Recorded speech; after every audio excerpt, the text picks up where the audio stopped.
আজকে তো হুজুররাও রাজনীতির লড়াই লড়তে আর দায় দিচ্ছে নবী রাজনীতি করলো, সাহাবীরা রাজনীতি করলো। আরে পাগলা, বুঝিস না কেন? নবী সাহাবীদের রাজনীতি ছিল আল্লাহর দ্বীনটাকে কায়েম করার জন্য। তোর রাজনীতি তো মুখ্যমন্ত্রী আর নেতা হওয়ার জন্য,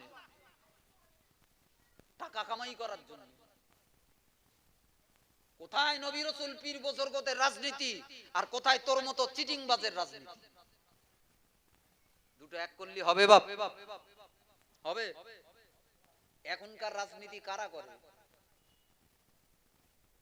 হুজুরদের জন্য আজকের রাজনীতি না।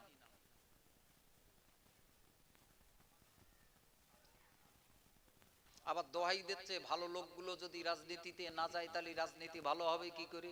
আরে তুমি এমন ট্যাবলেট, রাজনীতির পানিতে পড়লি তুমি গুলে ক্ষীর হয়ে যাবা, তোমার অস্তিত্ব থাকবে না, তোমার হুজুরগিরি কলিয়ে যাবে। তুমি আগে তোমার নিজেকে বাঁচাও। তো রসুলের সাহাবী আব্দুল্লাহ বিন রাওয়াহা বর্ণনা করলেন, আমার দুই পাশে দুটো বাচ্চা ছেলে এসে দাঁড়িয়েছে। আমি খেতে খেতে তাদের মুখ দেখে মনে মনে ভাবছি যুদ্ধের ময়দানে কখন কোন শত্রু এসে ধাওয়া করে মারে। আমার দুই পাশে দুটো বাচ্চা ছেলে, একটু বেশ তাজা সান্ডালো গুন্ডালো কেউ থাকলি তবে একটু নিরাপত্তা বোধ করতাম। জোরে বলুন, আরো জোরে বলুন। এই দুটো বাচ্চা ছেলের মাঝখানে আমি, আমার জানা ছিল না এদের অন্তরে কোরআনের মায়া, দ্বীনের মায়া, রসুলের ভালোবাসা এত গভীর।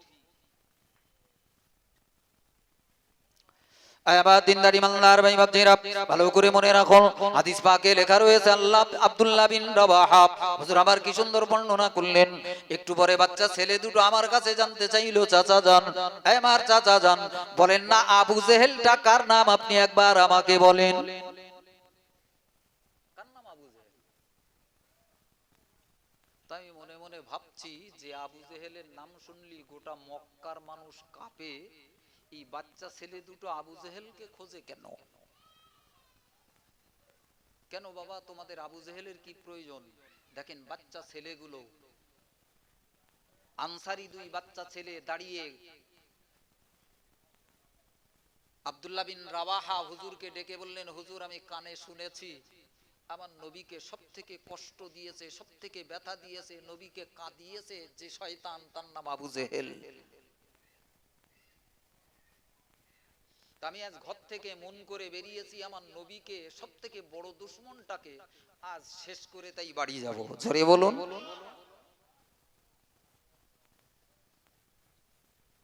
আমার দিনদারি মানলার ভাই বাপজিরা ভালো করে মনে রাখুন, আল্লাহ নবী জনাবে মুহাম্মদুর রাসূলুল্লাহ সাল্লাল্লাহু আলাইহি ওয়াসাল্লাম, ও লক্ষণ কাটি নওজওয়ানেরা, যুবকেরা, মায়েরা, বোনেরা, একটুখানি মনের কাল নিয়ে শুনে রাখুন আল্লাহ নবী কার নাম কি দ্বীনি শিক্ষা আমাদেরকে দিয়ে গেলেন।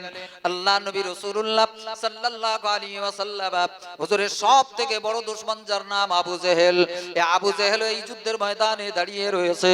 আমার দিনদারি মানলার ভাই বাপজিরা আল্লাহ নবী সাহাবী আব্দুল্লাহ বিন রাওয়াহা হুজুর আমার চোখ উঁচু করে বললেন যুদ্ধের ময়দানের দিকে তাকিয়ে, ওই যে একটা মোটা তাজা দেহ বিশিষ্ট সান্ডালো গুন্ডালো তরবারি হাতে ওই যে যুদ্ধের ময়দানে ঘোরাফেরা করে, একবার এ মাথা থেকে ও মাথা দৌড়া দৌড়ি করে, ওর নাম আবু জেহেল।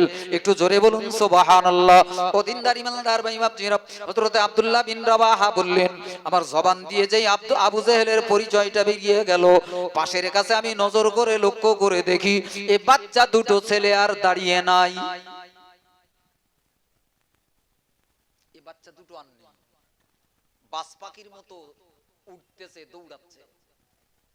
আমি অবাক হয়ে গেলাম। আজকের যুগের মুসলমান আমরা তো ইসলামের জন্য মনে মায়া তৈরি করতে পারিনি, ভেবেছি ও সাজার মা। সাধারণত বলে না সাজার মা গঙ্গা পায় না, আমার হিন্দু ভাইরা বলে, মনে করে ও ছেলে লে যাবেনি, ও ছেলে লে যাবেন। আজ ইসলামটা আমাদের কাছে ওই রকম, নিজের দিন নিজের ধর্ম আপন বলে মনে করতে পারিনি বাবু। যুগ জামানা ভালো না, মনোমানসিকতা তৈরি করুন। যদি নাজাতের রাস্তা পেতে চান, বাঁচার পথ খুঁজতে চান,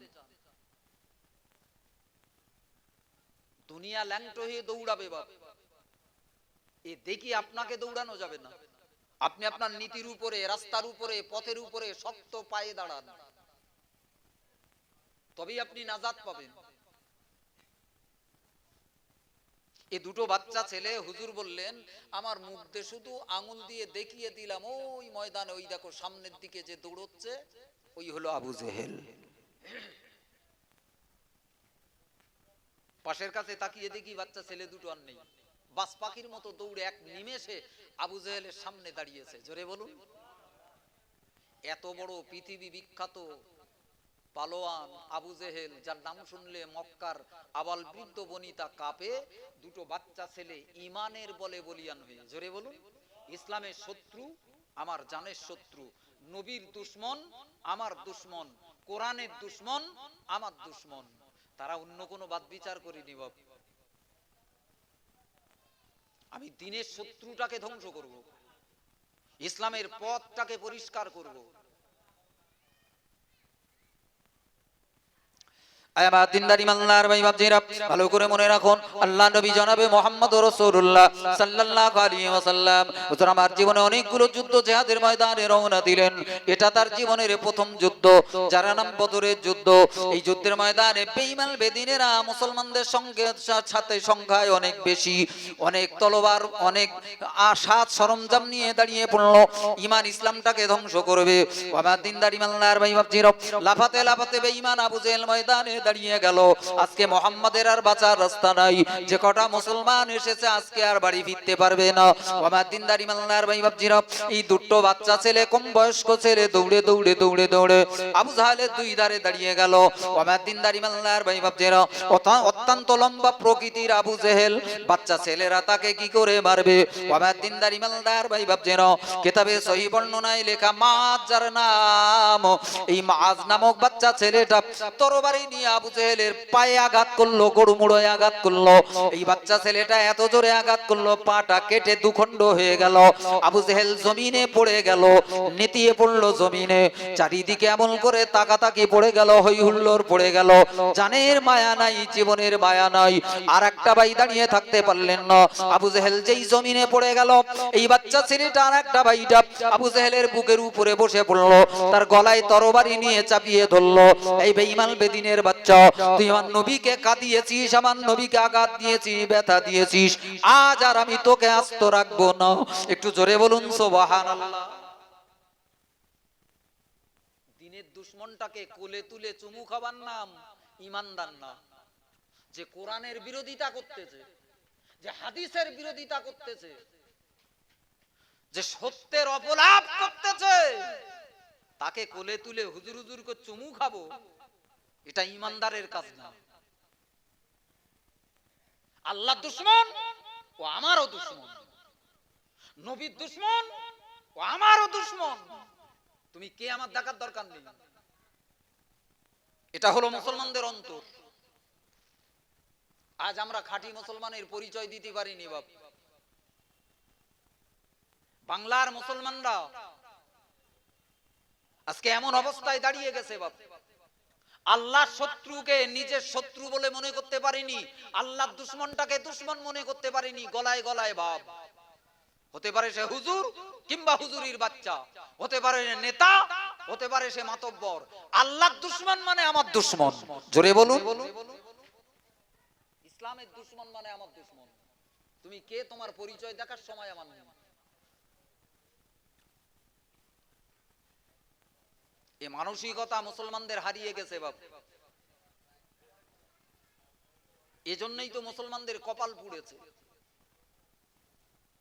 এজন্যই তো বাংলার মুসলমানরা আজকে পদে পদে মার খায়।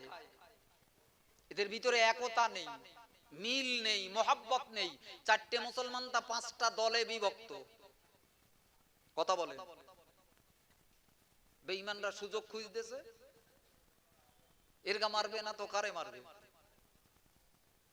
এদের শেষ করতে বেঈমানদের সময় লাগে। আল্লাহ হেফাজত করেন, বিচার বুদ্ধিও মুসলমানদের মাথা থেকে যেন খেয়ে গেছে। এটা পাকিস্তান না, এটা বাংলাদেশ না। এদেশের মানচিত্র, এদেশের ভূ ইতিহাস, এদেশের রাজনীতির ইতিহাস আপনাকে ভালো করে বুঝতে হবে।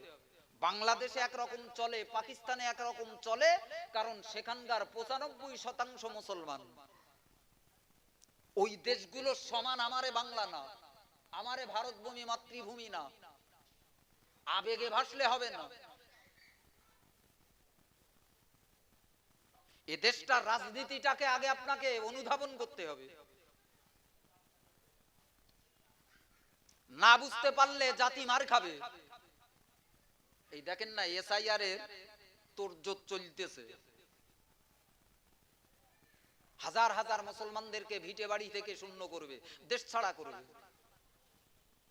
বিহারে দেখেন কত লক্ষ মুসলমান এসআইআর এর আওতায় পড়ে তাদের ভোটাধিকার থেকে বিতাড়িত করলো। তার ভিতরে বেশি মুসলমান এবং পিছড়ে পড়া নিম্ন বর্ণীয় জাতি, সাঁওতাল, আদিবাসী। আর আমাদের এখানে তো আগে থেকে নেতারা প্রচার করতেছে, এখানে বেশি সব মুসলমানরা এই যে মাথায় টুপি দেয়, পাঞ্জাবি গায়ে দেয়, লুঙ্গি পরে ঘুরে বেড়ায়, এরা বেশিরভাগ সব বাংলাদেশী। বলে না, বলে না? অথচ এরা জানে, বলো, দেশ ভাগ হওয়ার পর ভারতবর্ষ থেকে মুসলমানরা কেউ বাংলাদেশে যত না গেছে, এক একজনের কথা আলাদা, বেশিরভাগ ওখানকার হিন্দুরা এদেশে এসেছে। অস্বীকার করতে পারেন? হোক না এসআইআর, চুলকুনি মিটে যাবে।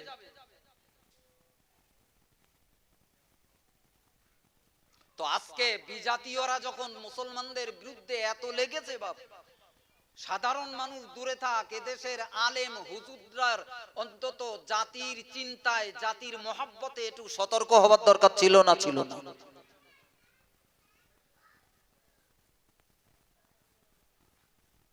এদেশের হুজুররা এখনো এর গাছেই সাবাল্যক হয়নি। বাংলা কথায় আছে, ঘোষেরা 80 বছর না হলে সাবাল্যক হয় না। আমি তো মনে করি ঘোষেরা না, এখন হুজুরগা কথা ধরতে হবে। বাপ, দাড়ি পেকে গেছে মালের, কবরে এক পা ডাঙ্গায় এক পা, পীর বলে লোকের মুরিদ করতে, বাপ, তার আচার আচরণ দেখলে আপনি অবাক হয়ে পড়বেন।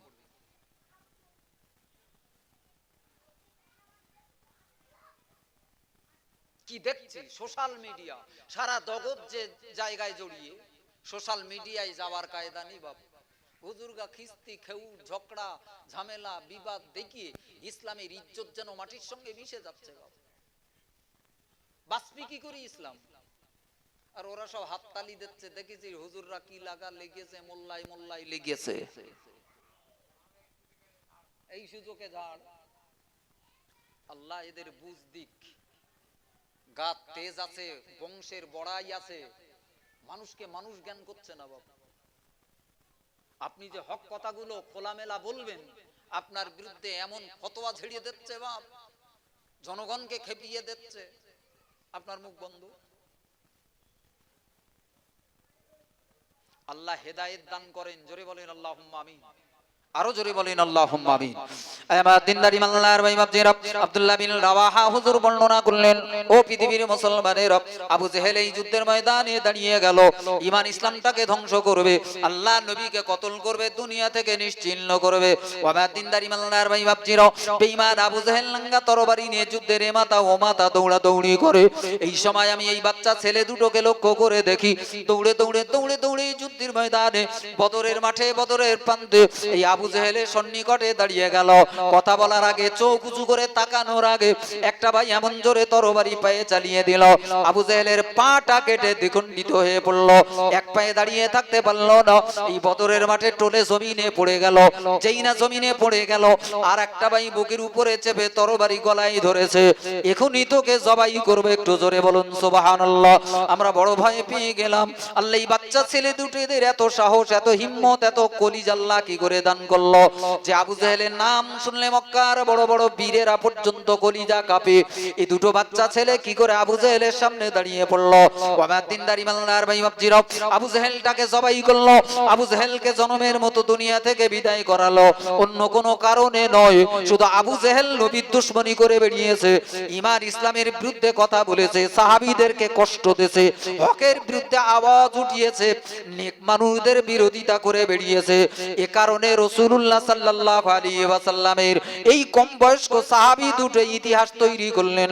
আমার দিনদারি মালদার ভাই বাপজিরা, যুদ্ধ যখন শেষ হয়ে গেল, আল্লাহ নবী বললেন, দেখো বাবা আবু জেহেল বেঁচে আছে কি বেঁচে নাই। সাহাবীরা কাঁদতে কাঁদতে নবীর পাশে দাঁড়িয়ে বললেন, হুজুর আবু জেহেল জনমের মতো বিদায় নিয়েছে, মারা গেছে। আবু জেহেল জাহান্নামে পাড়ি জমিয়েছে। আমার দিনদারি মালদার ভাই বাপজিরা, আল্লাহ নবী বললেন, না না না না, আমার বিশ্বাস হয় না। আবু জেহেলের মতো কট্টর কাফের বেঈমান বদমাশটা এত তাড়াতাড়ি দুনিয়া থেকে বিদায় নিতে পারে না। সাহাবীরা বললেন, ইয়া রাসূলুল্লাহ, ইয়া হাবিবাল্লাহ, আবু জেহেলকে জনমের মতো দুনিয়া ছাড়া আল্লাহ বানিয়ে দিয়েছে। হুজুর বললেন, কে তাকে কতল করলো, কে তাকে জবাই করলো, কে তাকে দুনিয়া থেকে নিশ্চিহ্ন করলো? হযরত আব্দুল্লাহ বিন রাওয়াহা বললেন, ইয়া রাসূলুল্লাহ, ইয়া হাবিবাল্লাহ, এই দুটো বাচ্চা আনসার সাহাবী, দুটো ছেলে, এরাই আবু জেহেলের গলায় ছুরি চালিয়েছে। একটু জোরে বলুন সুবহানাল্লাহ। ইমানি হিম্মত তৈরি করুন। শত্রুতা যদি করতে হয় টাকার জন্য, কলা গাছের জন্য, নারকেল গাছের জন্য না, ইমানের জন্য, কলেমার জন্য, দ্বীনের জন্য কারোর সঙ্গে শত্রুতা করেন। এ শত্রুরা আপনাকে বড় বড় আমলের চাইতে, তাহাজ্জুদ পড়লি যা হয়তো তার চাইতে বড় নেকি আল্লাহ আপনার নামায় আমলে দান করবে। জোরে বলুন। নামাজ পড়বো আর শয়তান গুলোকে বুকে জড়িয়ে এলে চুমু খাবো, তোর নামাজ তোকে জান্নাতে এলে যাবে না। আল্লাহর দুশমনকে, আল্লাহর শত্রুদের সঙ্গে শত্রুতামূলক আচরণ কর, কিসের কোনো মায়া দয়া নেই, কোনো মায়া দয়া নেই। আমি চিনি না তোকে, তুই আল্লাহর দ্বীনের বিরোধিতা করেছিস, আল্লাহর কোরআনের বিরুদ্ধে কথা বলেছিস, শরীয়তের বিরুদ্ধে আঙ্গুল উঁচু করেছিস, তুই কিয়ামত দেখার দরকার নেই। এই মানসিকতা মুসলমানদের আর নেই। আগের জামানায় ছিল বাবা, আগের জামানায় ছিল। আজ আমরা অনেকটা অন্যায়ের সঙ্গে আপোষ তাল মিলিয়ে ঘুরে বেড়াচ্ছি। তারা তাদের ক্ষমতার পরোয়া করেনি, অত্যাচারের পরোয়া করেনি। আজ আছি কালকে থাকবো না, আমার হায়াত মউত আমার আল্লাহর হাতে। জোরে বলুন, আরো জোরে বলুন। কিন্তু আমার শরীরে, আমার কণ্ঠে আওয়াজ থাকতে, আমার শরীরে রক্ত থাকতে অন্যায়ের পক্ষপাতিত্ব করব না। জোরে বলুন। এটা একজন মুসলমানের মানসিকতা হওয়া দরকার। আজকে আমরা পারিনি বাবা। এই দুটো বাচ্চা ছেলে আবু জেহেলকে কতল করলো। নবী বলল, কে মেরেছে তাকে ডাকো। এই দুটো বাচ্চা ছেলেকে ডাকলো, নবী তাদের তরবারি পরীক্ষা করলেন। আবু জেহেলের রক্ত দেখে নবী চিনে ফেললেন। আল্লাহ নবী বললেন, হ্যাঁ এরাই কতল করেছে। জোরে বলুন। লাশটা যুদ্ধের ময়দানে পড়ে থাকলো, তার বেটা ইকরামা। আবু জেহেলের ছেলের নাম কি? ইকরামা। পরবর্তীতে ইসলাম কবুল করেছিলেন, ইসলামের কলেমা পড়েছিলেন, আবু জেহেলের বেটা, কিন্তু তখনও বেঈমান। বেঈমানরা পর্যদুস্ত হলো, হেরে গেল। বাপের লাশটা পর্যন্ত ময়দান থেকে, বদরের মাঠ থেকে তুলে বাড়ি নিয়ে যাবার ক্ষমতা হলো না। জোরে বলুন, আরো জোরে বলুন। আবু জেহেল পড়ে থাকলো বদরের মাঠে। ইকরামাও বাপের মতো দ্বীনের বিরোধিতা করতে শুরু করলো। নবী সাহাবীদের চরম বিরোধিতায় উঠে পড়ে লাগলো। আল্লাহর নবীকে আল্লাহ যে মক্কা থেকে বেঈমানরা তাড়িয়েছিলেন, 7টা বছর যেতে না যেতে আল্লাহ আবার মক্কাটাকে বিজয় করিয়ে রাসূলের পায়ের কাছে এনে দিয়েছিলেন। এক জ্বলন্ত ইতিহাস। ইসলামের ভিতরে না ঢুকলে আপনার মন তৈরি হবে না। আপনার ঈমান আগুনের মতো জ্বলবে, বিশ্বাসটাকে আল্লাহ দৃঢ় বানিয়ে দেবে।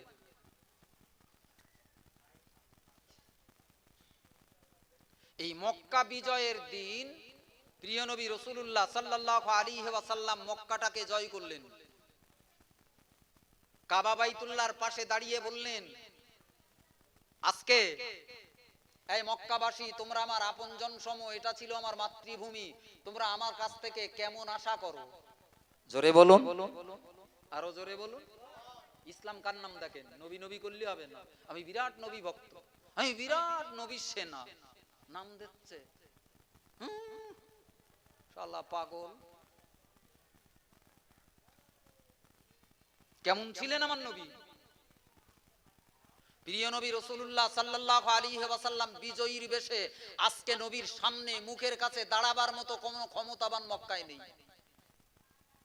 আল্লাহ আমার নবীকে বিজয়ী করিয়েছেন। আল্লাহর নবী দাঁড়িয়ে বললেন, তোমরা আমার কাছ থেকে কেমন ব্যবহার আশা করো? মক্কার মানুষগুলো এরা তো আজকে দুর্বল হয়ে গেছে, আজ তার উপায় নেই, লড়াই করার মতো মাজা ভেঙে গেছে। এরা বলছে, আপনার কাছ থেকে আমরা ভাইয়ের মতো আশা করি। জোরে বলুন, কিসের মতো? ভাইয়ের মতো। আল্লাহর নবীও বললেন, আজকে আমার ব্যবহার দেখবে। আমি সেদিন দুর্বল ছিলাম, তোমরা যা ইচ্ছা তাই করে বেরিয়েছো, আজকে আল্লাহ আমাকে বিজয়ী বানিয়েছে, আমি বদলা নেব না, বদলা নেব না, মারের প্রতিশোধ মার নেব না। এর নাম নবী। পৃথিবীটাকে এমনি জয় আসেনি বাপ, ইসলামের জয় ডাঙ্কা পৃথিবী ব্যাপী এমনি বাজিনি। এ রুহানিয়াত ছিল, এ জীবন ছিল, আত্মা ছিল, সেগুলো আজ আমরা মেরে ফেলেছি গলা টিপে। পাঞ্জাবি গাইতে ঘুরে বেড়াচ্ছি, সুযোগ পেলেই মুসলমানে দ্বন্দ্ব বাঁধাচ্ছি, এ চিটে গুড় ওখান লাগাচ্ছি, ওখানকার চিটে গুড় এখান লাগিয়ে দিয়ে দ্বন্দ্ব ফাসাদ তৈরি করছি। এ চরিত্র আছে না নেই? লক্ষণ কাঠের মুসলমান খুব ভালো, আল্লাহর ওলি সব, এরা সব বড় পীর সাহেব, এর ভিতরে কোনো গলদ নেই, নাকি বলেন? আল্লাহ হেফাজত করেন বাপ। কে কি করছে দেখার দরকার নেই, দুনিয়া অত্যন্ত দ্রুত গতিতে গুটিয়ে আসতেছে, কিয়ামতের মাঝনা বেজে গেছে বাপ। খুব তাড়াতাড়ি আমাকে আপনাকে বিদায় নিতে হবে। বিদায়ের আগে আপনি ঠান্ডা মাথায় ভেবে চিন্তে সিদ্ধান্ত গ্রহণ করুন, আমার নাজাত কপালে জুটবে তো? আমি কবরের আযাব থেকে বাঁচতে পারবো তো? আল্লাহর সামনে মুখ উঁচু করে দাঁড়াতে পারবো তো? এই ইকরামা এত বদমাইশি করার পরেও যেদিন মক্কা জয় হলো, মক্কাটাকে আল্লাহ বিজয় করলেন, রাসূল দাঁড়িয়ে বেঈমানদেরকে বললেন, তোমরা আমার কাছ থেকে কেমন আশা করো? আমি কি ব্যবহার তোমার সঙ্গে করব? তোমরা যেমন মেরেছিলে আমিও মারি। এর নাম ইসলাম বাপ, এর নাম ইসলাম। ক্ষমতার অপব্যবহার করার নাম ইসলাম নয়। নামাজ পড়লেই তুমি ভালো ধার্মিক, পাঞ্জাবি গায়ে ঘুরে বেড়াচ্ছ, তাই তোমার আচার আচরণ, তোমার আচার ব্যবহার বলে দেবে তুমি কতটা আল্লাহ ভীরু, কতটা মুত্তাকি, কতটা আল্লাহ আল্লাহ নবীর প্রিয়। জোরে বলুন সুবহানাল্লাহ। কোন হুজুর বলতেছে, ক্ষমতায় একটু আসতে পারলি নদী সব রক্তের গঙ্গা বইয়ে দেব। কি বলতে? খালের পানি আর পানি থাকবে না। আরে বাপুরে। আবার বলতে, আমার যা জনবল আর আমার যা লোকবল, আমার মানুষ জবান যুবকেরা আমাকে যত ভালোবাসে, আমি ইচ্ছা করলি যখন তখন মুখ্যমন্ত্রী। খোদারে, এর মাথায় বোধহয় ইবলিস মুতে দেছে বাপ। আর না এরম পাগল হয় না বাপ। আর বাংলার কিছু মুসলমান হুজুর হুজুর করে চাটতে, কি বলবো বলেন দিনের গা। আবু জেহেল মারা গেল, তার লাশটা বাড়ি আনা পর্যন্ত ক্ষমতা হলো না। কে ছিল আবু জেহেল? যার কথায় গোটা মক্কা উঠতো আর বসতো। কিসের ক্ষমতা দেখাচ্ছে? দৈনন্দিন নবীর বিরোধিতায় তার লাশটা পড়ে থাকলো। তার শেয়ানা ছেলে ইসলামের বিরুদ্ধে যুদ্ধ করতেছে, সে পর্যন্ত বাপের লাশের পাশে যাবার মতো সাহস পেল না। জোরে বলুন সুবহানাল্লাহ। তার বেটাটাও বাপের মতো হলো। আল্লাহর নবীর বিরোধিতা, সাহাবীদের বিরোধিতা, হকের বিরোধিতা। নিয়ত করে ঘরে যান, আমার বুঝ কম থাকতে পারে, আমি একটু হাবলা গোমড়া কম বুঝি, কোরআন হাদিস বুঝি নে, সত্য মিথ্যার পার্থক্য করতে পারি না, কিন্তু নিজের মন মতো চলবো না। মন যা বলতেছে তার পিছনে হই হই করে কাপড় খুলে দৌড়বো না। পারলে একজন নেক যাকে ভালোবাসেন এমন একজন, দুজন, তিনজন আলেমের কাছে পরামর্শ গ্রহণ করে তারপর সিদ্ধান্ত গ্রহণ করেন। রশিদ বল, আপনার নাজাতের রাস্তা বন্ধ হয়ে যাবে। মন চেয়েছে চল হুজুর হুজুর করে খানিকটা নারাই তাকবীর দিয়ে আসি, খোদার কাছে আসামির খাতায় পড়ে যাবে। আপনাকে দাঁড়াতে হবে আল্লাহ আল্লাহ রসুলের পক্ষে, হক এবং সত্যের পক্ষে আপনাকে দাঁড়িয়ে থাকতে হবে। আপনার কাজকর্ম, আপনার আচার আচরণে দিন বিরোধী, ইমান বিরোধী, ইসলাম বিরোধী কেউ যেন একটু সামান্যতম সহযোগিতা না পায় আপনার দ্বারায়, তাহলে জানবেন আমি ইসলামের ক্ষতিতে সাহায্য করলাম।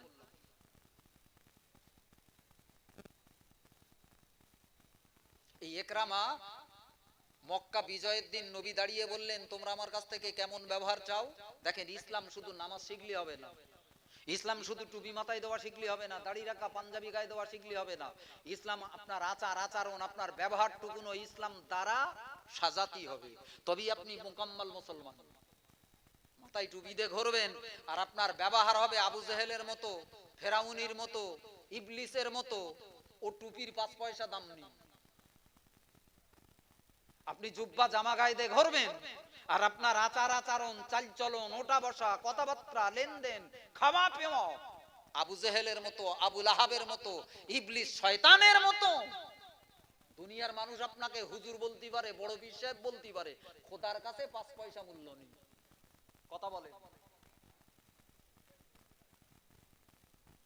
সবটুকুন হতে হবে দিনের মাপকাঠিতে। জোরে বলুন, কিসের মাপকাঠিতে? আমার চালচলনটাকেও মাপতে হবে, ইসলামের বাটকারা দিয়ে, কোরআনের বাটকারা দিয়ে মাপতে হবে। আপনি যদি নাজাত চান, মুক্তি চান, হই হই করা কাজ না। আমি কারোর বিরুদ্ধে বলবো, সেটা যেন আমার গায়ের ঝালঝাড়া না হয়, হকের পক্ষে দাঁড়িয়ে বলবো এবং নির্ভীক চিত্তে বলবো। কে আমার পাশে দাঁড়িয়ে আছে কি দাঁড়িয়ে নেই ও দেখার সময় নেই, আল্লাহর জন্য বলবো, মুসলমান জাতির কওমের জন্য বলবো। জোরে বলুন সুবহানাল্লাহ। তো আল্লাহর নবী বললেন, তোমরা আমার কাছ থেকে কেমন ব্যবহার পেতে চাও? তারা বলল, হুজুর আপনার কাছ থেকে ভাইয়ের মতো ব্যবহার চাই। আল্লাহর নবী বললেন, হ্যাঁ, আজ আমি তাই ব্যবহার করব। নবী ইউসুফকে তার ভাইয়েরা কুয়ায় ফেলেছিল, হিংসা করেছিল, তাকে মারবে বলে হাজারো ষড়যন্ত্র তৈরি করলো। অবশেষে নবী ইউসুফকে আল্লাহ বাদশার সিংহাসন দান করলো, সিংহাসনে বসে গেল। তার চক্রান্তকারী ভাইয়েরা তার কাছে সাহায্য প্রার্থী হলো। এই ভাইয়েদের সঙ্গে এমন দুশ্মনী করার পরেও নবী ইউসুফ যে ব্যবহার করেছিলেন, আমি রাসূলুল্লাহ, আমার সঙ্গেও তোমরা মক্কার মানুষেরা তার চাইতে জঘন্য ব্যবহার করেছো, কিন্তু আজও আমি সেই ভাইয়ের মতো ব্যবহার করব। জোরে বলুন। আল্লাহ নবী বললেন, সবাইকে আমি ক্ষমা করে দিলাম, কিন্তু 4টে পুরুষকে আমি ক্ষমা করব না, আর 2টো মহিলাকে যেখানে পাওয়া যাবে সেখানে কতল। 1 নম্বরে এই আবু জেহেলের বেটা একরামা। খুব ভালো করে ওয়াজটাকে মনে রাখেন, শেখার কথা বলছি। 1 নম্বরে এই আবু জেহেলের বেটা, যার নাম একরামা, এর নামে রাসূল ফরমান জারি করলেন, একে যেখানে পাবে সেখানে কতল করো। আব্দুল্লাহ ইবনে খাত্তাল, এই ধরনের 4টে পুরুষের নাম, যারা ইসলাম এবং নবীর দুশমনী সর্বসময় করে বেরিয়েছে, যারা বেশি ক্ষতি করেছে, সহ্যের সীমানা পেরিয়ে গেছে, ক্ষমা, দয়ার, মায়ার পাহাড় পেরিয়েছে। আল্লাহর নবী তাদেরকে কতলের ফরমান জারি করলেন, আর 2টো মহিলার নামে, এদের যেখানে পারো কতল করো। এই সংবাদটা একরামা বিন আবু জেহেল, আবু জেহেলের বেটাই একরামার কানে গেল। মুহাম্মদ সাল্লাল্লাহু আলাইহি ওয়াসাল্লাম আমাকে কতলের ফরমান জারি করেছে। এ পালিয়ে গেল, রাতের অন্ধকারে বউ বাচ্চা ফেলে জানের মায়ায় ইয়ামান দেশের দিকে পালিয়ে যাচ্ছে। কিন্তু অনেক বেঈমানের ঘরের বউটাকে আল্লাহ ভালো বানায়, এরম দেখেছেন? এই দেখেছেন? মদ্দা লোকটা তেফেরেঙ্গা বেঈমান মার্কা, কিন্তু তার ঘরের বউটা ভালো আছে না বাপ? আবার 2টা একটা আছে, লোকটা ভালো, নামাজি কালামি, মদ্দা লোকটা ভালো, কিন্তু তার বউটার অবস্থা ভালো না। এ আল্লাহর বিধান বাপ। এই একরামার বউটা ভালো ছিল, এর বউ আমার নবীর দরবারে আস্তে আস্তে চলে গেল কাবা বাইতুল্লাহর সম্মুখে। আবু জেহেলের পুত্রবধূ একরামার বউ বিবি নবীর কাছে যে আল্লাহর নবীকে সত্য নবী বলে বিশ্বাস করলো, নবীর কলেমা পড়ে নিল। জোরে বলুন সুবহানাল্লাহ।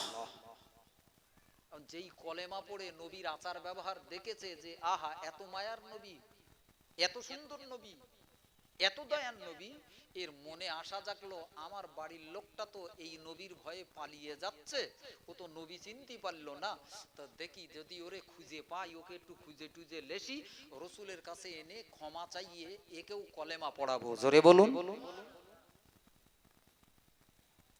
আমার দিনদারি মাল্লার ভাই বাপজিরা ভালো করে মনে রাখুন, ইকরামা বিন আবু জেহেল, আবু জেহেলের বেটা ইকরামা আল্লাহ নবীর ভাই যখন মক্কা ছেড়ে পালিয়ে গেল, ইয়ামান দেশের দিকে রওনা দিল। আমার দিনদারি মাল্লার ভাই বাপজিরা বিরাট এক নদী পেরোবার জন্য জাহাজে উঠে পড়লো। এই জাহাজের ভিতরে যখন উঠে গেল, ও দিনদারি মাল্লার ভাই বাপজিরা, আসলে আল্লাহ যার হেদায়েত দান করেন, আল্লাহ যার কপালে আল্লাহর হেদায়েত দান করেন, পৃথিবীর কোন শক্তি তাকে গোমরা বানাতে পারে না। একটু জোরে বলুন সুবহানাল্লাহ। এখানে রক্ত লাগে না, বংশ লাগে না, বাপের পরিচয় লাগে না। বাপ আল্লাহ যাকে হেদায়েত দান করবেন, আল্লাহ যাকে নিজের আপন বানিয়ে নেবেন, আল্লাহ তাকে নিজ ইচ্ছায় হেদায়েত দান করবেন। আর আল্লাহ যাকে গোমরা বানিয়ে দেবেন, আল্লাহ যাকে পথভ্রষ্ট বানাবেন, না না না না, রক্ত ভালো হলেও, বাপ দাদার পরিচয় ভালো হলেও আল্লাহর কাছে কোনো মূল্য নাই। আমার দিনদারি মাল্লার ভাই বাপজিরা, এই ইতিহাস অনেক লম্বা, আমি আপনাকে বলতে পারবো না। এই ইকরামা যখন এমন করে পালিয়ে যেতে শুরু করলো, যে জাহাজের উপরে চেপে মক্কা ছেড়ে নবীর ভয়ে পালাবার জন্য বেরিয়ে গেল, অথই সমুদ্রের মাঝখানে যখন দাঁড়িয়ে পড়লো, বিরাট কালো অন্ধকার ঝড় উঠে গেল। এত প্রচন্ড ঝড় বইতে শুরু করলো, জাহাজ যেন এমন করে তলিয়ে যাবার উপক্রম। জাহাজের ভিতরে যত মানুষ ছিল আল্লাহ আল্লাহ আল্লাহ আল্লাহ করতে লেগেছে, আল্লাহ ছাড়া বাঁচাবার কেউ নাই। কিন্তু এই জাহাজের এক কিনারায় বসে আবু জেহেলের বেটা ইকরামা এই দেবদেবীর নামে জপ তপ শুরু করলো। হোবল্লাত হোবলের নামে তসবিহ গুনতে শুরু করলো। জাহাজের অন্যান্য মানুষগুলো বলল, এই ইকরামা কান বাড়িয়ে শুনে রাখো, এই জায়গায় অন্য কোনো দেবদেবী বাঁচাতে পারবে না, যদি বাঁচাতে পারে কেবলমাত্র আমার আল্লাহ। একটু জোরে বলুন সুবহানাল্লাহ। ইকরামার হাদিসের কিতাবে লেখা, ইকরামার কলিজায় এমন করে আঘাত লেগে গেল, এই আল্লাহর নাম তো নবী মুহাম্মদ প্রচার করে বেড়াতো। একটু জোরে বলুন সুবহানাল্লাহ। সেই নবী মুহাম্মদ আল্লাহ আল্লাহর নাম প্রচার করতো, সেই আল্লাহর নাম বলতেছে এরাও। এর মনে দোলা লাগলো, রসুল যে আল্লাহ বলতো সেই আল্লাহ এই বেঈমান কাফেরের দেশ ইয়ামানের দেশ এরা বলতেছে কেন? জাহাজের সমস্ত মানুষগুলো আল্লাহর নাম নেওয়ার কারণে, আল্লাহকে ডাকার কারণে আল্লাহ বিপদ থেকে মুক্ত করিয়ে দিয়েছেন। ইকরামার দিলে যেন বিশ্বাসটা আরো প্রগাঢ় হয়ে গেল, আল্লাহর প্রতি যেন একটু টান এসে গেল। ওদিনদারি মালদার ভাই বাপজেরা এই জাহাজ থেকে নেমে পড়ে আর ইয়ামানের দিকে শুরু করলো না, আবার মক্কা পানে ফিরতে শুরু করলো। আর বউটাও খুঁজতে খুঁজতে খুঁজতে খুঁজতে একেবারে সামনাসামনি দাঁড়িয়ে পড়লো। স্বামীটাকে জড়িয়ে নিয়ে বললো, গো ইকরামা, তুমি রাসূলুল্লাহকে চিনতে পারোনি, মুহাম্মদ সাল্লাল্লাহু আলাইহি সাল্লামের আচার ব্যবহার তুমি দেখতে পাওনি, আমি ইসলাম কবুল করে নিয়েছি, চলো না তুমি একবার আমার নবীর কাছে। আল্লাহ নবী তোমাকে যত বড় দুশমন হোক না কেন, জানের দুশমন হলেও আল্লাহ নবী তোমাকে ক্ষমা করে দেবে। একটু জোরে বলুন সুবহানাল্লাহ। ক্ষমা করার মন তৈরি করুন। আমার যত বড় শত্রু হোক, আমার যত বড় দুশমন হোক, ক্ষমা করতে শিখুন। এর চাইতে বড় গুণ আর নেই। নবী বললেন, তোমরা প্রতি রাত্রি শোয়ার আগে একটা হজ করি তাই শুতে যাইও। সাহাবীরা অবাক হলেন, হুজুর একটা হজ করা কি জাতা কথা, হজ করে শুতে যাব মানে? নবী বলতেছে, হজে রাত্রি শোবার সময় আল্লাহকে ডেকে বলো, আল্লাহ দুনিয়ার কেউ যদি আমার কাছে অন্যায় করে থাকে, আমার ইজ্জত নষ্ট করে থাকে, আমাকে কষ্ট দিয়ে থাকে, আল্লাহ আমি খোলা অন্তরে তাকে মাফ করে দিলাম। এতটুকখানি নিয়ত করে তুমি শুয়ে যাও, কোন মুসলমান ভাইয়ের এতটুকখানি উপকারের চিন্তা নিয়ে যদি তুমি শোও, আল্লাহ তোমার নামায় আমলে একটা হজের সওয়াব দান করবে। জোরে বলুন। এর নাম ইসলাম, এর নাম ইসলাম। ঝাল মেটানোর জায়গার নাম ইসলাম না, মারামারি করার নাম ইসলাম না, দেখে লমো, মাথা কেটে লমো, এর নাম ইসলাম না। নবীর ইসলাম ক্ষমা আর মায়ায় জিন্দা হয়েছে। জোরে বলুন সুবহানাল্লাহ। আজ কোথা থেকে শিখবেন বাপ? কার কাছ থেকে শিখবেন? আজকাল তো মানুষের পকেটে পকেটে মোবাইল। এরা আজকে শিক্ষা গুরু মাস্টার হিসাবে মোবাইলটাকে বেশি ইউজ করে। কথা বলেন ঠিক না বেটি? আর খুললেই দেখতে পাচ্ছি, খুললেই দেখতে পাচ্ছি এক আলেম আর একজনের গালাগালি দিচ্ছে, জাহান্নামের কুকুর, বেঈমান, তোর জন্মের ঠিক নেই, তোর বাপ দাদা জাহান্নামী, যা মুখে আসতেছে তাই বলতে। কি শিখবে বাংলার মুসলমানরা? কি শিখবে বলেন? এদের ঈমান আমান থাকবে আর দুদিন পরে।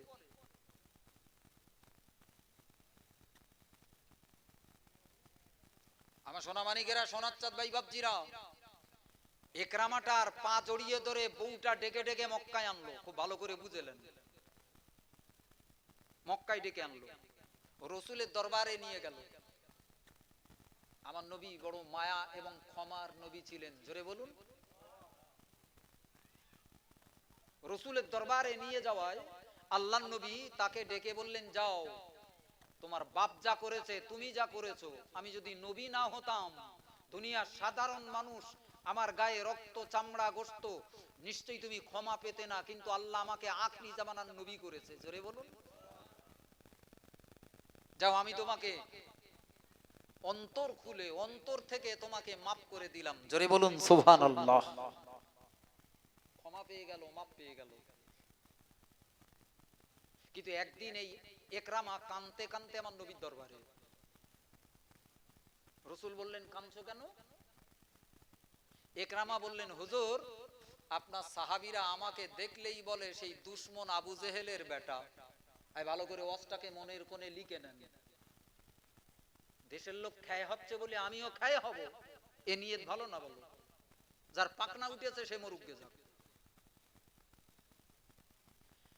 ইকরামা কানতে কানতে আমার নবীর দরবারে দাঁড়িয়ে বললেন, হুজুর, আপনার সাহাবীরা আমাকে দেখলেই বলে সেই দুশমন আবু জেহেলের বেটা। আচ্ছা, সাহাবীরা কি মিথ্যা বলে? কথা বলেন না কেন? কথাটা সত্যি না? আল্লাহ নবীর কলিজায় ব্যথা লেগে গেল। আল্লাহ নবী সাহাবীদের ডাকলেন, এই সাহাবীরা, তোমাদের ভিতরে তোমরা কলেমা পড়েছো, আল্লাহকে লেছো, নবীকে লেছো, মুখে দাড়ি রেখেছো, মাথায় টুপি দেছো, কিন্তু তোমাদের ভিতরে এখন তো জাহিলিয়াতের গন্ধ যায়নি। মরা বাপকে তুলে তুমি কথা বলতেছো, জানো না মরার বিরুদ্ধে বললে জিন্দাদের গায়ে লাগে? ওর বাপের বিরুদ্ধে বলবে, ওর কলিজায় আঘাত লাগবে না? লাগবে না? এক হাদিসে নবী বললেন, মৃত ব্যক্তির দোষ ত্রুটি তোমরা অন্বেষণ করতে যেও না। কতগুলো হাদিস আর কোরআন লঙ্ঘন করতেছে হুজুরগুলো, একটা একটা করে ধরি না, হুজুরগিরি কলজে যাবে।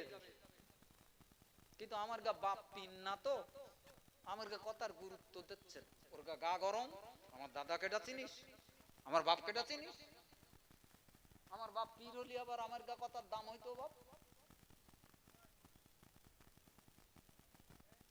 আবু জেহেলের বেটা কানতে কানতে নবীর দরবারে দাঁড়িয়ে বলল, হুজুর, আপনার সাহাবীরা আমাকে খোটা দেয়, খোটা দেয়, আমাকে দেখতে পেলেই বলে দুশমন আবু জেহেলের বেটা।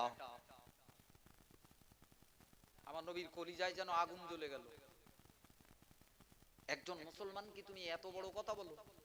হতে পারে তার বাপ খারাপ লোক ছিল, কিন্তু মরণের পরে তাকে দিয়ে খোটা দেওয়ার অধিকার তোমাকে কে দেছে?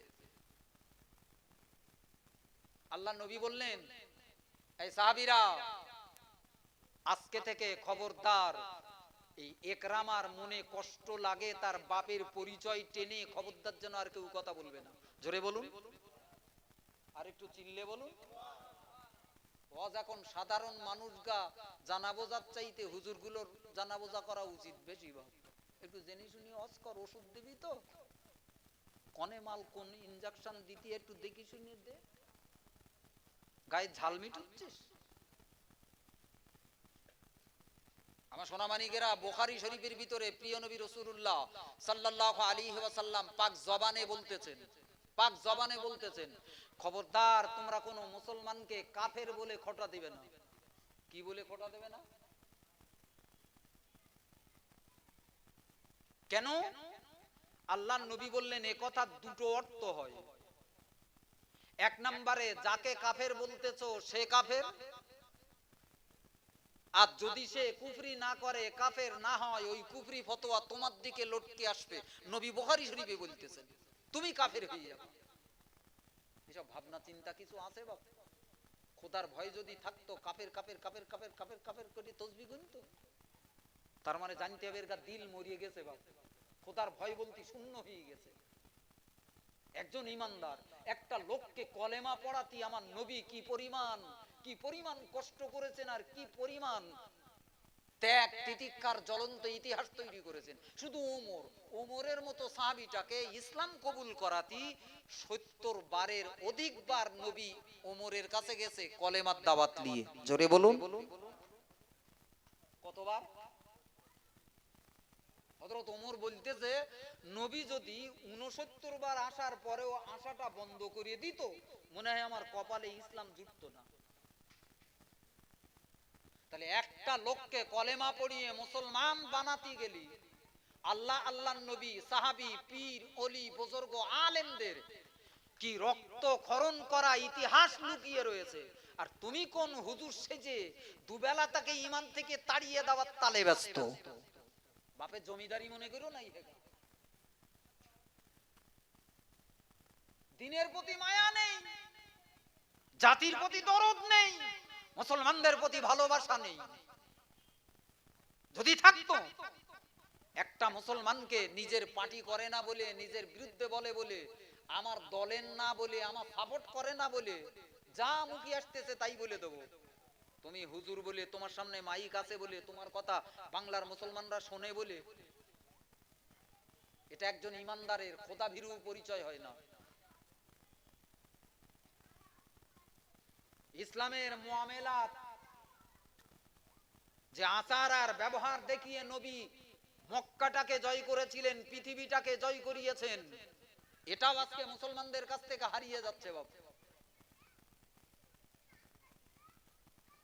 হযরত ওমর রাদিয়াল্লাহু তাআলা আনহু নবীর জানের দুশমন। আপনাদের শোনা আছে না? নবীর মাথা কাটতে গেল, কেডা গেল? হযরত ওমর নাঙ্গা তরবারি নিয়ে বেরিয়েছে রাসূলুল্লাহর মাথা কাটতে। কত পরিমাণ দুশমনি, কত পরিমাণ আদাওয়াতি, নবীর বিরোধিতায় কত পরিমাণ বুক ভরিয়ে গেলি তারপর নবীর বিরুদ্ধে তরবারি লে যাচ্ছে। আল্লাহ হেদায়েতের মালিক, হেদায়েত করে দিলেন। আজকে যার পাপ দেখি আমি তাকে ছোট করছি, তাকে খোঁটা দিচ্ছি, হতে পারে আজ রাতেই সে তওবা করে আল্লাহ পেয়ে গেছে। জোরে বলুন। এই হতে পারে না? পারে না? বড় বড় কাফের বেঈমান পাপীরা এক নিমেষে তওবা করে আল্লাহ ওয়ালা হয়ে গেছেন না? তুমি জাহান্নামী বলার কে গো? আল্লাহ কি তোমার জাহান্নামে ঠিকাদারি দিতে নাকি? এগা আল্লাহ ঠিকাদারি তুমি পেয়েছো নাকি? হতে পারে মরণের আগে যে কোনো মুহূর্তে তওবা করতে পারে। তোমার বলার অধিকার কে আছে? তো হযরত ওমর তরবারি নিয়ে যাচ্ছে, রাসূলুল্লাহর মাথা কাটবে। আল্লাহ কার কপালে হেদায়েত দিয়েছে দেখেন। এত বড় দুশমন, এত বড় দুশমন। রাস্তায় যেতে যেতে সাদ বিন মুআজের সঙ্গে কোন বর্ণনায় নঈম নামক সাহাবী বাল্য বন্ধুর সঙ্গে দেখা হয়ে গেল।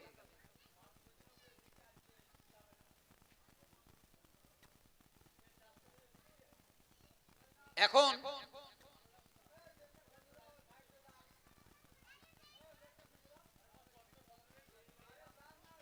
যাক, ছেড়ে দেন না, চলে যাক, যান আপনি বাইক লে যান। তবে এদিকতে না আসা ভালো বাপ, জলসা হচ্ছে না বাপ। গন্ডগোল বসে পড়েন, সবাই বসেন, বসুন। ও বাসটা খুলে দেন, যার যাওয়ার দরকার সে যাবে। যার আদব নেই কেন আপনি জোর করে তাকে এ করবেন? দেন, ছেড়ে দেন। এই ধারে চেপে চেপে বসেন।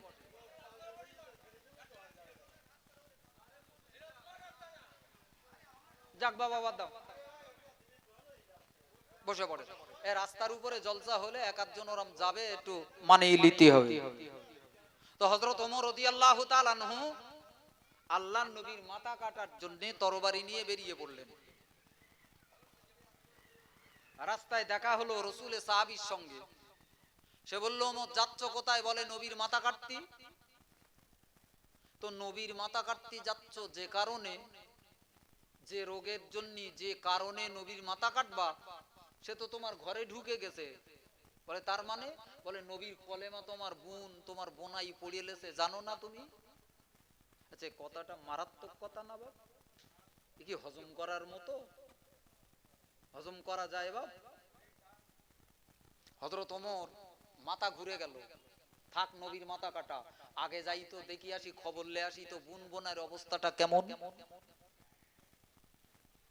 আমার দিনদার ইমানদার ভাই বাপজিরা, ভালো করে মনে রাখুন, আল্লাহ নবী সাহাবী হযরতে মুআয রাদিয়াল্লাহু তাআলা হুজুর আমার হাদিস বর্ণনা করে বলতেছেন, এই ওমর রাদিয়াল্লাহু তাআলা তখন নবীর বিদ্বেষী জীবন, নবীর দুশমনী জীবন, দৌড়ে দৌড়ে দৌড়ে দৌড়ে দৌড়ে দৌড়ে নিজের বোনের দরওয়াজায় দাঁড়িয়ে পড়লেন। বোনটার নাম ছিল ফাতেমা। এই ফাতেমার দরওয়াজায় দাঁড়িয়ে গেলেন। দরওয়াজায় দাঁড়িয়ে ফাতেমাকে ডাকতে লেগেছেন, ফাতেমা, ও বোন ফাতেমা, তাড়াতাড়ি তাড়াতাড়ি করে একটু দরওয়াজাটা খোলো না বোন। আমার দিনদার ইমানদার ভাই বাপজিরা, যে সময় ওমর বোনের দরওয়াজায় দাঁড়িয়ে, ওই সময় ঘরের ভিতরে আল্লাহ নবী সাহাবী যার নাম খাব্বাব, এই খাব্বাব নামক সাহাবীটা বোন আর বোনাইকে কোরআন পড়াচ্ছিলেন। একটু জোরে বলুন সুবহানাল্লাহ। কি পড়াচ্ছিলেন? কোরআন পড়াচ্ছিলেন। আওয়াজ বাইরে আসতেছে, ওমরের কানে লেগেছে। ওমর দাঁড়িয়ে হাঁকতেছে, বোন তাড়াতাড়ি করে দরওয়াজা খোলো। ফাতেমা এসে যেই দরওয়াজা খুলেছে, ওমর চোখ পাকিয়ে বলতেছে, এরা তোর ঘর থেকে কি গুনগুন করে আওয়াজ আসছিল, কি পড়তিলে? এখন ভাইয়ের যা মূর্তি বাপ, মুখের সামনে বলা যাচ্ছে না। বোন চুপ করে রয়েছে, চুপ করে আছে। মারতে শুরু করেছে ওমর। সেই রকম বলবীর্যবান সাহাবী ওমর, মক্কার এক ত্রাসের নাম ওমর। আজও আমি ঘটনায় দেখেছি বাপ, দুটো একটা কেতাবেও পড়েছি, মক্কার মায়েরা বাচ্চা কাচ্চাগুলোর ঘুম পাড়াবার জন্য, আমরা যেমন বলি বাঘ আসবে, ওই হালুম আসতেছে, আমার মায়ের একটু ভয় টয় দেখায় বাচ্চাদের, আজও পর্যন্ত মক্কার মায়েরা বাচ্চা কাচ্চাগুলোকে ভয় দেখাবার জন্য, ঘুম পাড়ানোর জন্য ওমর ওমর বলে চিৎকার করে, এই ওমর আসবে বলো। আজও ইতিহাসে তার নাম একেবারে উজ্জ্বল, এত উজ্জ্বল। কি জিনিস ছিল রে বাপ! আমার দিনদার ইমানদার ভাই বাপজিরা, হযরত ওমর দাঁড়িয়ে পড়লেন, বোনটাকে ডেকে বললেন, বোন তোমার ঘর থেকে কিসের আওয়াজ যেন আমার কানে আসতেছিল, কি পড়াপড়ি করছিলে একবার বলো না বোন। আমার দিনদার ইমানদার ভাই বাপজিরা, বোন যখন কথা বলে না, বোনের উপরে প্রহার শুরু করলেন, মারতে শুরু করলেন। বোনাইটা দাঁড়িয়ে থাকতে পারলো না, তাড়াতাড়ি করে দৌড়ে এসে নিজের স্ত্রীটাকে বাঁচাবার জন্য, হেফাজত করার জন্য সামনে দাঁড়িয়ে পড়লেন। হযরত ওমর হাতে নাঙ্গা তরবারি, এই তরবারি চালাতে যে একটুখানি কানা কপালে লেগে গেল, কপালটা কেটে গেল, কপাল দিয়ে দর করে রক্ত গড়িয়ে পড়লো। আমার দিনদার ইমানদার ভাই বাপজিরা, কিতাবওয়ালা ইমামেরা লিখতেছেন, এই তরবারির রক্ত, তরবারি লেগে যেই না একটুখানি কপাল কেটে গেল, ফেটে গেল, ও রক্ত যখন গল গল গল গল করে বেরিয়ে পড়লো, নিজের আপনজনের শরীরে রক্ত দেখে যেমন ওমর থতমত খেয়ে গেল, বোনটাও বাঘিনীর মতো ঘুরে দাঁড়িয়ে পড়লো। বোনটা কপালে কোমরে শাড়ি জড়িয়ে নিয়ে হযরত ওমরকে ডেকে বলেছিলেন, ভাই ওমর, তুমি আজ এমন জুলুম, এমন নির্যাতন করতেছো, কি এমন অপরাধ আমরা করেছি, কি এমন অন্যায় আজ আমরা করলাম? আমরা তো হক কলেমা, এক আল্লাহ নবীর কলেমাটা পড়ে নিয়েছি, এই কলেমা পড়া কি এমন অপরাধ, এই কলেমা পড়া কি এত বড় অন্যায়? আমার দিনদার ইমানদার ভাই বাপজিরা, বাগিনীর সামনে ওমর যেন একেবারে থতমতর মতো দাঁড়িয়ে গেল, তার বিষ যেন আস্তে আস্তে নিম্নমুখী ঝরে পড়ল, হযরত ওমর যেন ভিজে বিড়ালের মতো কাঁপতে শুরু করলো। এক পর্যায়ে বোনটাকে ডেকে বলল, বোন বল না বোন, তুই ঘরে কি কিতাব পড়ছিলি একবার বল। বোন এবার ইমানি সাহস চাঙ্গা করে নিয়ে হযরতে ওমরের সামনে গলা উঁচু করে বললেন, ভাই ওমর, আমরা ঘরের ভিতরে খোদার কোরআন শরীফ তেলাওয়াত করছিলাম। একটু জোরে বলুন সুবহানাল্লাহ। কি পড়ছিলাম? কোরআন শরীফ পড়ছিলাম। মারবি মার, কোরআন শরীফ পড়ছিলাম। যে কোরআন আল্লাহ আমার নবীর কাছে নাজিল করে, ওই কোরআন শরীফ পড়ছিলাম। হযরত ওমর আল্লাহ মনের পরিবর্তন এনে দিলেন, এখান থেকে বললেন, দেখি তোমার কোরআনটাকে একবার আমাকে একটু দেখাও দিনি, একটু দেখাও তো। বোনও সেই রকম বাপ, আমার গা মতন ইমানদার, আমার গা মতো ইমানদার বাপ, চড় উঁচু করেছে, বলতে ধরম বাপ তোর পায়ে ধরতি, আল্লাহ লোভ না, কি লোভ সেটা আর বলতেছি না। এক চড়ে ইমান শেষ। হতেই পারে বাপ, সত্যের সামনে দাঁড়িয়ে থাকতে গেলে মাঝে মাঝে বিপদ আসবে, মুসিবত আসবে, শুধু ফুল ছিটানো রাস্তা আসবে না, শুধু সুখ আসবে না, মাঝে মাঝে দুঃখ আসবে, আপনাকে কঠিন পায়ে দাঁড়িয়ে থাকতে হবে। বোনটা ডেকে বলতেছে, না তোমাকে কোরআন শরীফ দেখানো যাবে না, তুমি নাপাক, তুমি বেঈমান। দেখেন কি ঈমান কাকে বলে। কোরআনের হুরমত, কোরআনের ইজ্জত রক্ষা করতে বোন সেদিন কি ভূমিকা গ্রহণ করেছিলেন। পাক হয়ে এসো। পাক হয়ে আসার পরে কোরআনটাকে দেখালেন। খাব্বাবও বেরিয়ে পড়লো, লুকিয়েছিলেন ঘরের ভিতরে, বেরিয়ে পড়ে কোরআন শরীফ তেলাওয়াত শুরু করলেন। জোরে বলুন সুবহানাল্লাহ। ইতিহাস অনেক লম্বা, আপনাদের জানা কথা। সূরা তাহা তেলাওয়াত করতেছিলেন। মাতৃ জবান আরবি জবান হযরত ওমরের। কোরআন কি কথা বলতে চাচ্ছে ব্যাখ্যা করার দরকার লাগে না, সব হৃদয়ে ভেসে আসছে। জোরে বলুন। এমন অবস্থা হয়ে গেল, ওমর আর দাঁড়িয়ে থাকতে পারে না। তার কালো অন্ধকার যে মেঘ জমেছিল হৃদয়ের আকাশে, এক নিমেষে মেঘগুলো যেন কেটে নূতন এক সূর্যের মুখ দেখা দিল, উকি মারতে শুরু করলো। জোরে বলুন। বোনটাকে ডেকে বলছে, বোন এই মুহূর্তে তুই আমাকে একটু নবীর কাছে লে চল, নবীর কাছে লে চল। বোন হযরত ওমরের হাত ধরে অনেকটা দূরে দারুল আরকাম নামক এক সাহাবীর ঘর ছিল, ওই মরুর ময়দানে, যেখানে খুব একটা লোকালয় ছিল না, মানুষজন যাতায়াত করতো না। নবী একাকী নির্জন জায়গায় বসে বসে কিছু নূতন সাহাবীদেরকে দ্বীনের তালিম দিতেন। এমনি এসেছে ইসলাম। আজ বড় বড় কথা বলো, একবার ভেবে দেখেছো রসুলের ইসলামটাকে নবী দাওয়াত কিভাবে দিয়েছেন, আর সেই ইসলামটাকে নিয়ে আমরা কি ব্যবহার করছি। রসুলের দরবারে নিয়ে গেল, সাহাবীরা হচ্চকিয়ে গেল ওমরকে দেখে। আরে এ তো সেই ওমর, এর মতি গতি কি ভালো না, এ তো রসুলের দুশমন, আল্লাহর নবীর কাছে আসে কেন। সাহাবীরা দাঁড়িয়ে পড়লেন, হুজুর নবীর চাচা হামজা তখনও তার কদিন আগে ইসলাম কবুল করেছে। রসুলের পাশে দাঁড়িয়ে তরবারি পাকিয়ে বলতেছে, হুজুর ওর মাথা মুন্ডু আজকে এক কোপে নামিয়ে দেবো। নবী বললেন, থামো। জোরে বলুন সুবহানাল্লাহ। থামো, ওকে আমার কাছে আসতে দাও, আমার নিকটে আসতে দাও। হযরত ওমর কাঁপতে কাঁপতে রসুলের কদমের কাছে যে আল্লাহ নবীর কদম ছুঁয়ে কদম জড়িয়ে কাঁদো কাঁদো কণ্ঠে বলেছিলেন, হুজুর আমার কলিজা কাঁদতেছে, আমি না বুঝে সত্যের বিরোধিতা করেছি, ইসলামের বিরুদ্ধে কথা বলেছি, নবীর বিরুদ্ধে কথা বলেছি, হুজুর আমার অত জ্ঞান বুদ্ধি ছিল না, আজকে আমার জ্ঞান চক্ষু খুলে গেছে, হুজুর আমাকে ক্ষমা করেন আর কলেমা পড়িয়ে মুসলমান বানান। জোরে বলুন, আরো জোরে বলুন। আজকে যাকে কাফের বেঈমান বলছি, হতে পারে আল্লাহ ওকে দিয়ে দিনের এমন বড় কাজ করিয়ে নেবেন যা আমি তুমি করতে পারি না। হতে পারে না, পারে না। ওমরকে দিয়ে সেই কাজ করিয়ে এলেছেন। হযরত ওমর নবীর কাছ থেকে বেরিয়ে বললেন, হুজুর ইসলাম কি সত্যি না, দিন কি সত্যি না। নবী বললেন, বেশক। তো এত সত্যি যদি হয় তাহলে চুরি চুরি করি কেন, চলেন আজকে কাবা বাইতুল্লাহ যেয়ে নামাজ পড়বো। জোরে বলুন। এই হিম্মত কার ছিল? ওমরের। কি বলবো, ফতোয়াবাজি চলতেছে বাপ, গলাবাজির দুনিয়া। আল্লাহ পাক হেফাজত করেন আপনাদের এই জলসাটা।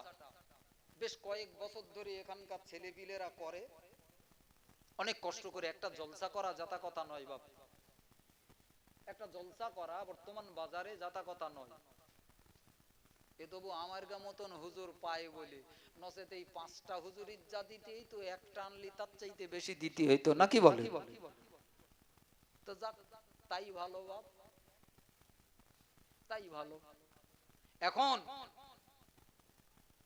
আমি আপনাদেরকে বারবার অনুরোধ করি, গত বছর এই জলসাটাতে এসেছিলাম বাপ, এলাকায় আমরা অসংখ্য মুসলমান বাস করি বাপ, লক্ষণ কাটির আজকে শুধু না, বড় বড় জলসা হয় ফুরফুরাতে, দামি দামি হুজুল্লাসে 15,000, 20,000, 30,000, 25,000, 50,000, সেখানেও লোক নেই। 4-5টা বছরই একটা লক্ষণ কাটির মারাত্মক একটা মানুষের ভিতরেই গল, কেন জানি না বাপ। এরা জলসায় আসতে চায় না বাপ, জলসার মজলিসই বসবে না, আশপাশে অনেকে ঘুরিয়ে মরবে, জলসায় আসতে চায় না বাপ। আমি আপনাদের অনুরোধ করব বাপ, আমাদের এই আপনজন যুবক ছেলে ভাইগুলো বড় কষ্ট করে আমার আপনার মই মুরব্বীদের সবরেসানির উদ্দেশ্যে খাস ভাবে এই মাহফিলটা করে, আল্লাহ এদের কবুল করুন। তাবাররুক হয়েছে এবার কি তাবাররুক? গোশ খিচুড়ির তাবাররুক। তখন ডাকতে হবে না বাপ, একটুখানি ইয়া নবী বললি হয়, মাল কনে ছিল, সেখান জায়গা দেওয়া যাবে না। যাক মরুগ্গে যাক, আপনাদের সহযোগিতা এরা করে। গ্রামবাসীদের সকলের পিতা মাতা, এখানে হিংসা নেই, বিদ্বেষ নেই, এ পাড়া ও পাড়া নেই, সকল মুমিন মুসলমানদের জন্য সবরেসানি, জোরে বলুন সুবহানাল্লাহ। বাবা আমি আপনাদের কাছে অনুরোধ করব বাপ, প্রতি বছর আপনাদের সহযোগিতায় এই মাহফিলটা হয়।